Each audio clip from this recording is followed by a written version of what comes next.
एक बार की बात है, एक हलचल भरे गांव में ओलिवर नाम का एक दयालु और उदार बेकर रहता था। ओलिवर पूरे गांव में अपनी स्वादिष्ट ब्रेड और पेस्ट्री के लिए जाना जाता था, लेकिन इससे भी महत्वपूर्ण बात यह थी कि वह दूसरों की मदद करने की इच्छा रखता था। वह अक्सर अपना पका हुआ सामान ज़रूरतमंदों को दे देता था, बदले में कभी कुछ नहीं मांगता था। एक दिन जब ओलिवर दिन की बेकिंग के लिए अपना आटा तैयार कर रहा था, उसने अपने दरवाजे पर दस्तक सुनी। वह एक बूढ़ी भिखारी महिला थी जो थकी हुई और भूखी लग रही थी। बिना किसी हिचकिचाहट के ओलिवर ने उसे अंदर बुलाया और उसे कुछ ताज़ी पकी हुई रोटी और आराम करने के लिए एक गर्म जगह की पेशकश की।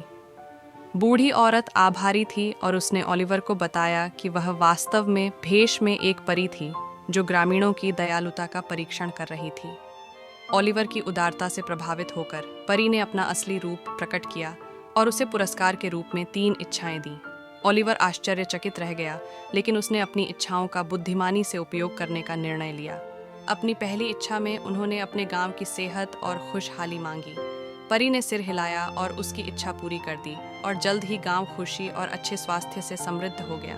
अपनी दूसरी इच्छा के लिए ओलिवर ने अपनी बेकरी के लिए सामग्री की कभी न खत्म होने वाली आपूर्ति की कामना की, ताकि वह ग्रामीणों के लिए खाना पकाना जारी रख सके।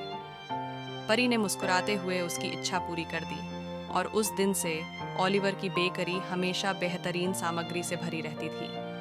अंत में अपनी अंतिम इच्छा के लिए ओलिवर ने हमेशा सही चुनाव करने और दूसरों की मदद करना जारी रखने की बुद्धि मांगी। परी ने मुस्कुराते हुए उसकी इच्छा पूरी की और उसकी दयालुता के लिए उसे धन्यवाद दिया।